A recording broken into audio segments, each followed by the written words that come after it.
No good deed goes unpunished. Well, I'd say no good cue goes unused. If you've got a good cue that you've written that hasn't found a home yet, that's not to say it won't find a home in the future. We're going to talk about that, as well as look at a hip-hop tension cue on my Week 29 vlog check-in.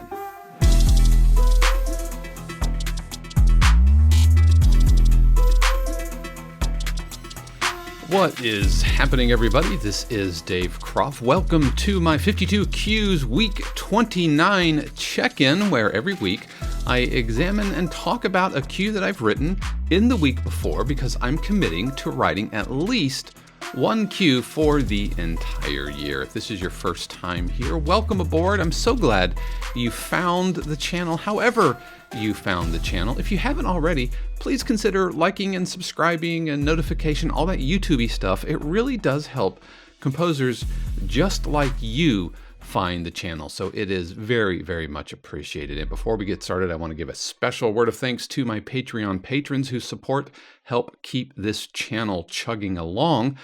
If you want to know more about the Patreon patron, you can check us out at the end of the video. In fact, if you want to skip over the vlog bits and get straight to the cue breakdown, I'm going to be looking at a tension hip-hop cue, or hip-hop tension cue, called Market Sharks that I wrote during last week's live stream. You can skip over and check out the timestamps in the descriptions below. But what I wanted to talk about today is using cues and finding homes for cues that haven't been published yet. And it can be really, really discouraging. You write a cue, you feel really good about it, and you pitch it, whether it's to a publisher answering a brief, or Taxi, or maybe you don't know. Maybe you just write it because you feel like writing something.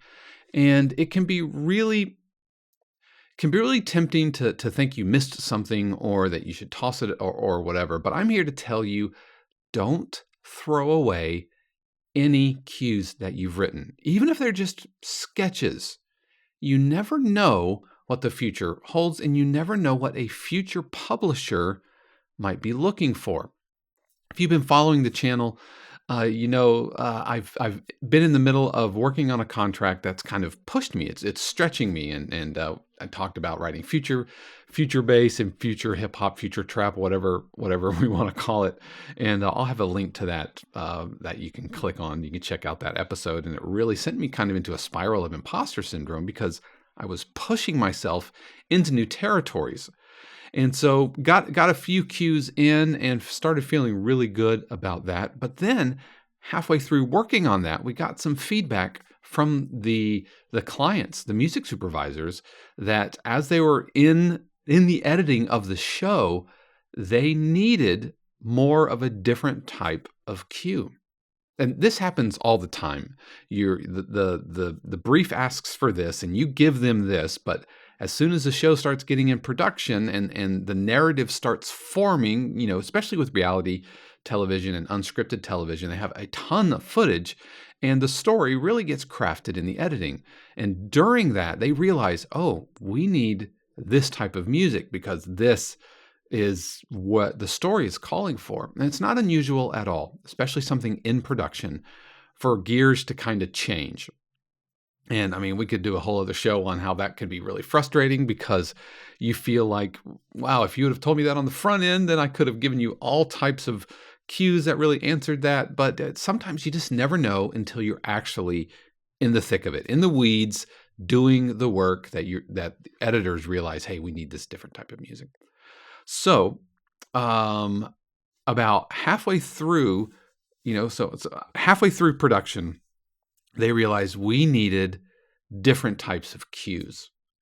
We needed straightforward hip-hop cues, hence the Market Sharks, the cue that we're going to be looking at today. And they needed pretty standard reality tension cues, what they called it. Really investigative crime, even though this show isn't crime, but investigation, crime type, typical light tension type of cues. And I had written several of those that hadn't found homes yet. They weren't like completely finished, but they were pretty far along. And when they said, "Hey, we need these other types of cues," man, I was like, "Have I got the cues for you?" And so I sent one of the roughs to the publisher. "Hey, man, they're asking for this. What about this?" And they're like, "Yes." "Okay, what about this one?" "Absolutely." And so I was able to feed them new cues. I was able to not only meet their stylistic requirements and their changing stylistic requirements, but I was able to feed them cues really fast because they're hot and heavy in production. And so they're happy because now they have all this brand new music. They don't have to go spelunking into the library trying to find something. I'm able to give them something. I come off looking like a rock star because it looks like I've just made 2 or 3 cues out of thin air overnight, where in reality I had done that work before. I had spent all that time composing those things before, but they were just sitting there, on the shelf, unfinished, right? It's not that I didn't have some work to do. I had to do some final polish and some tweaking and obviously all the stems and cut downs and everything. But I was able to make everybody happy because I had a back catalog that hadn't found homes yet.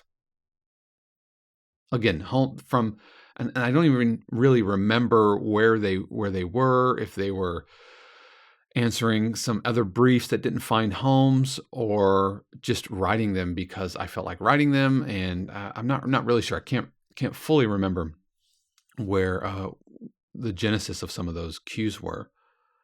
But I always look, if I'm writing something that doesn't find a home, I usually stick it in a folder called unpublished, and it's organized by genre. So it's either like tension or hip hop, EDM, orchestral, positive, whatever, either mood or genre or whatever. And having that organizational structure really helps because you can kind of keep track of what you have and what you don't have. And everybody wins. Everybody wins. Now, when you go to revisit those cues, you have to make sure, a word of caution for you. You have to make sure that it really fits the brief. What you don't want to do is try to shoehorn something from another project and just try to kind of convince yourself that it works, which is why I just sent off to the publisher, not to the music supervisors, but to the publisher. I sent them off some test bounce. Hey, what do you think of this? And then the green light, and then I'm off to the races. But don't try to shoehorn something that hasn't worked and try to make it fit.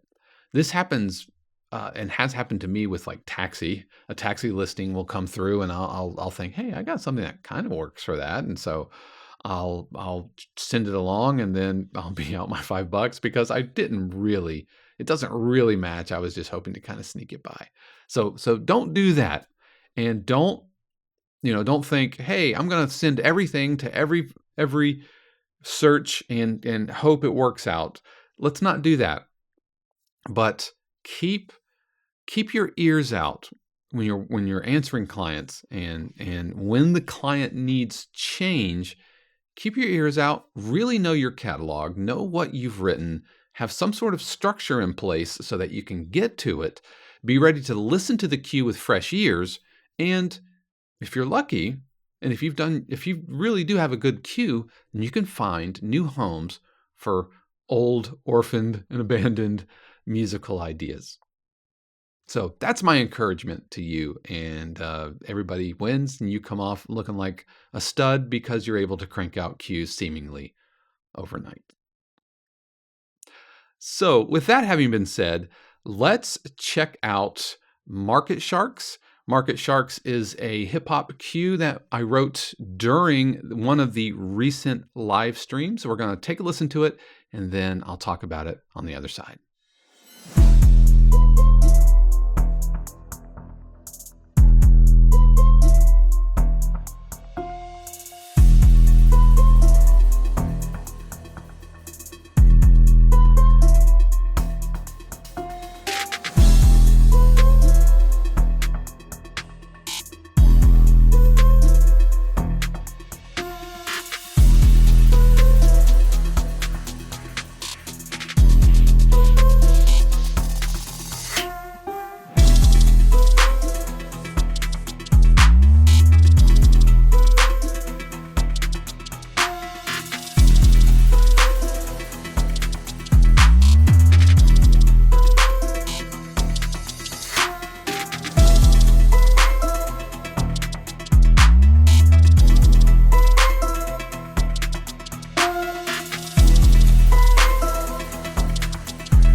So that is Market Sharks.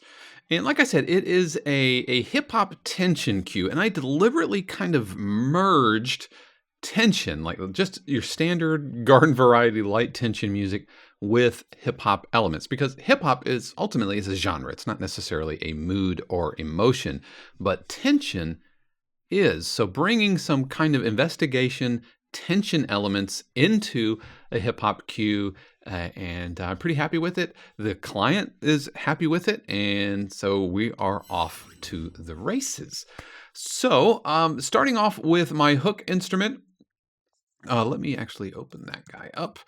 We have a contact instrument here. This is lo-fi. I kind of went back into the lo-fi stable and brought in or layered the sounds. We have a chiff melody, which is an omnisphere patch, and it sounds like this on its own. Oops. Sounds like this on its own.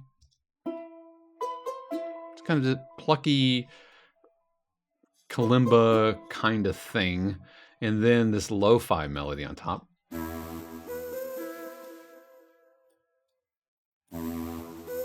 From the lo-fi glow plugin. So layer them together. Nice little effect there. Then, if we're just kind of going down, I have some guitar plucks that I'm actually using. These are from the Strummer, the Electric Sunburst Strummer patch or library from Native Instruments. And the reason I rendered it into audio is because as a loop, the release was a little weird, and it's just kind of how this library works. And you hold, let's see if I can actually do this kind of in real time. Might not necessarily be loaded in. No, it's not necessarily loaded in because I bounced it into place, but that's all right. Right. So there we go. And so even when I release, it's still it finishes out the phrase. And so that was creating kind of some headaches for us. So I just went ahead and rendered them into place so that I can get nice and tight releases there. So that's why that is rendered into place. And I hit it, muted the MIDI, and then just by hitting H in Logic, that will automatically hide it. So we've got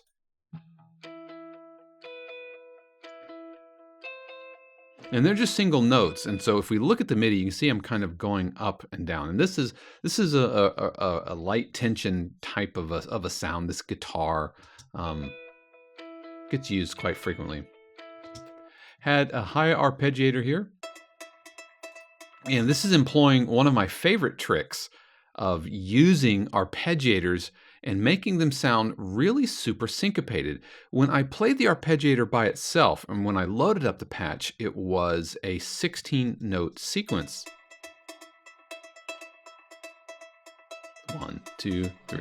And pretty standard, and it was kind of repetitive, and too repetitive for my taste. And I wanted something that felt a lot more syncopated, not random. I wanted there to be a pattern, but I didn't want it to be. I didn't want that.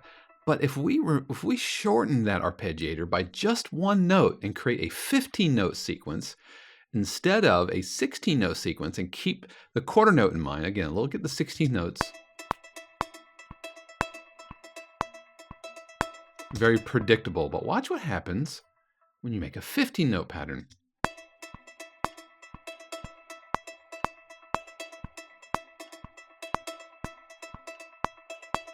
And then you repeat it.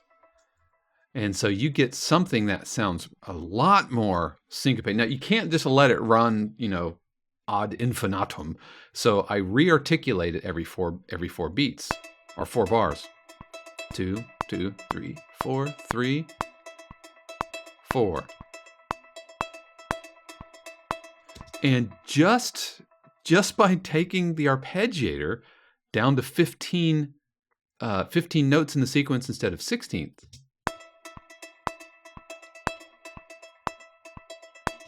super predictable. And now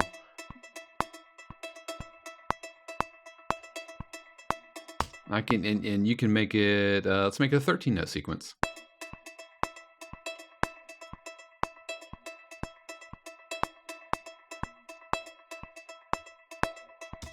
And it creates a whole new sequence, and it's really syncopated, and it sounds kind of random, but I do this trick all the time. So I have a high and a low.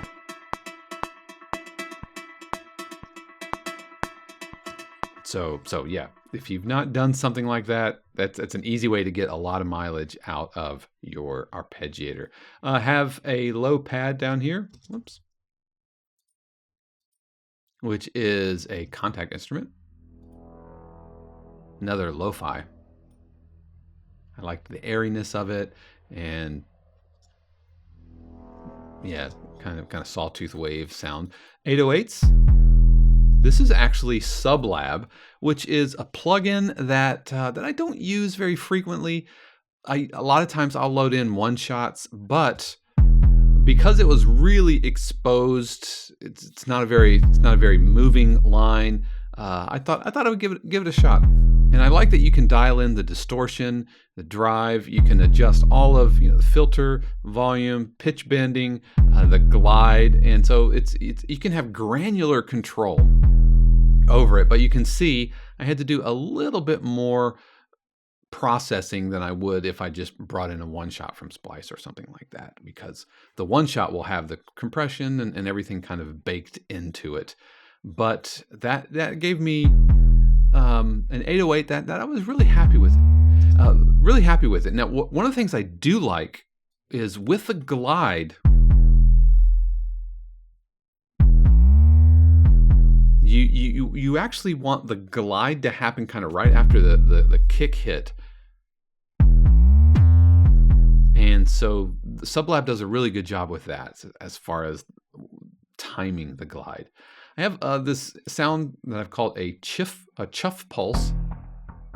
And this is very, very light tension, crime drama, investigation type of a sound. Some low sounds as well. And then we get into all of my my hip hop production, starting with some Splice trap hats. I really like these because they go across the stereo field. And because I knew my 808 was really exposed, I wanted a relatively simple hi-hat pattern. I loaded in some damage loops from Heaviosity's Damage 2, and these are just some kind of risers and energy, just some other sweetener sounds. Yeah, that's kind of a tam-tam or a gong roll sweep. Put that with some trap snares that are loaded in. These are one-shots that I've loaded into Alchemy, that I've also widened out with a stereo spread, right, using the sample delay. And I use a tremolo so that these snare chirps move around the stereo field a little bit. And because they're all on one instrument, I do all the chirps and drills here are all done in the same instrument.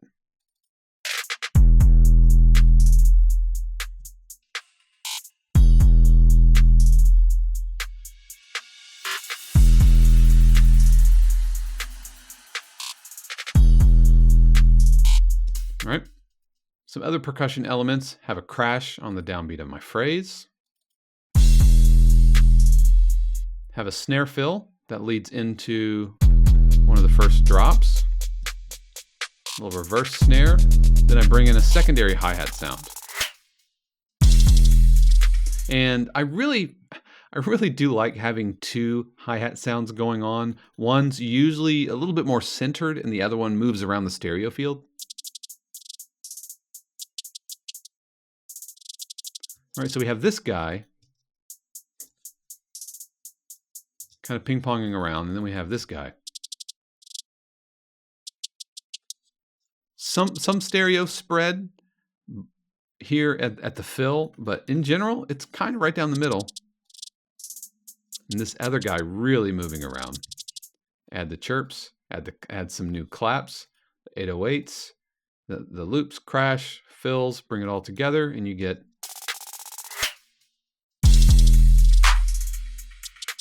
sprinkle in a few effects, some riser effects.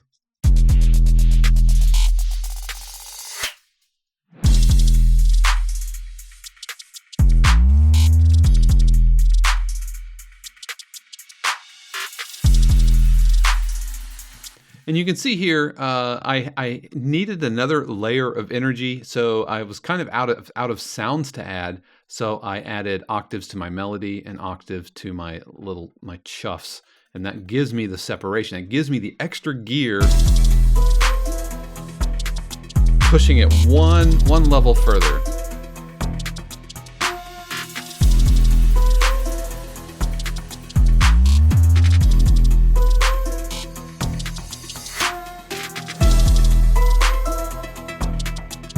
Because remember, as you're building production music cues, you can add energy by adding new sounds or adding density into the sounds that you have. If it's percussion, then maybe layering in an additional snare sound, or maybe bringing in another hi-hat layer, or if it's a melody, adding octaves, adding harmonies to that. Lots of different ways to add energy without just kind of keep throwing new sounds into it. Then we get into my breakdown. Little impact riser, pushing into the downbeat, bringing in the secondary guitar melody, and letting my primary melody take a back seat during my breakdown. And this is my very standard A, B, A plus B form. My A being the primary melody, building until around a minute or so. Pull the energy back, add the breakdown, bring in a secondary melody, build it just for a little bit, and then within the last 30 seconds of the cue or so, bring back the main melody, and then mash it all together. So like I said, A, B, and A plus B. So into our breakdown here.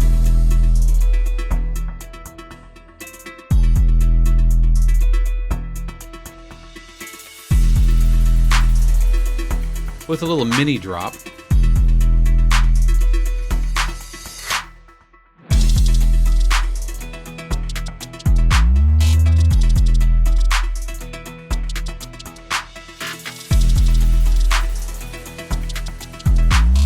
And now we're going to return to our primary melody. Only single lines, no octaves.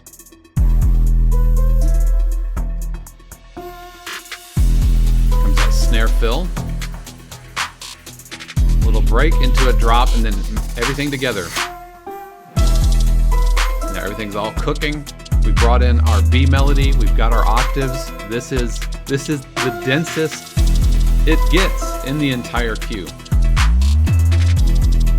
And then everything coming up to this final button, and there is the final chord that takes it home. So that is Market Sharks, and really enjoyed it. The client loved it. I enjoyed mashing these styles together, the tension music and elements of the tension cues in with pretty straightforward urban contemporary hip hop. So I hope you enjoyed watching that. I really do appreciate you sticking around. If you made it all the way to the end, thank you. Welcome. As I've said before, if you haven't already, please do consider liking and subscribing. It really does help composers like you find the video and find the channel. Obviously, if you have any thoughts, comments, questions, please enter them below. I would love to hear your thoughts. I would love to hear any success stories that maybe you've had from cues that you've written that have found new life. And we didn't even talk about like exclusive versus non-exclusive and all of that. That's a whole other thing. And finally, I want to give a special word of thanks to my Patreon patrons who give their real life actual money to help keep this channel going.